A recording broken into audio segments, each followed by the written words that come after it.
I took my boyfriend on a cabin crew layover with me, so join us for 24 hours in Chicago in the next 2 minutes. By the time we'd arrived, it was about 4 p.m, which meant it was way past dinner time back in the UK, so we headed straight out for Chicago's deep dish pizza. We went to a restaurant called Giordano's. The Parmesan garlic fries we had as a starter were 10 out of 10. Would definitely recommend trying these. Then it was time for the main event. We ordered the meat and more meat 10-inch deep dish pizza to share, and it was so good. I mean, look at that cheese ball. Ugh, it was so good. This is footage of Ryan picking a fight with the cheese ball and actually losing. The whole meal with a couple of drinks cost us about $60 in total. Then we walked around the corner to Millennium Park. They still had their Christmas tree up and an ice skating rink, which was really cute. And of course, we had to go and see the Bean and get some pictures. The sculpture's actual name is Cloudgate, but everyone knows it as the Bean purely because it looks like a bean. That's literally it. The city reflecting on it at night was gorgeous. Then it was time for a sweet treat, so we went to Crumble to try the new flavours for the week, and that was the end of our evening.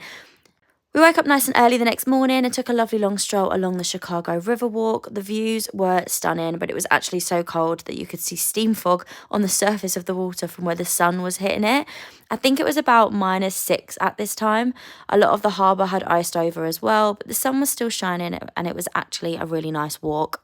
In the end, we'd walked all the way down to Grant Park and finally come across a skate park that Ryan had been on the hunt for. So whilst Ryan enjoyed a little roll around, I was sat frozen. And eventually we just had to go because I was definitely going to catch hypothermia if we didn't start walking again. So we grabbed a hot brew from Sweet Bean to warm up and continued our walk. Quick little wander past Macy's and the Chicago Theatre.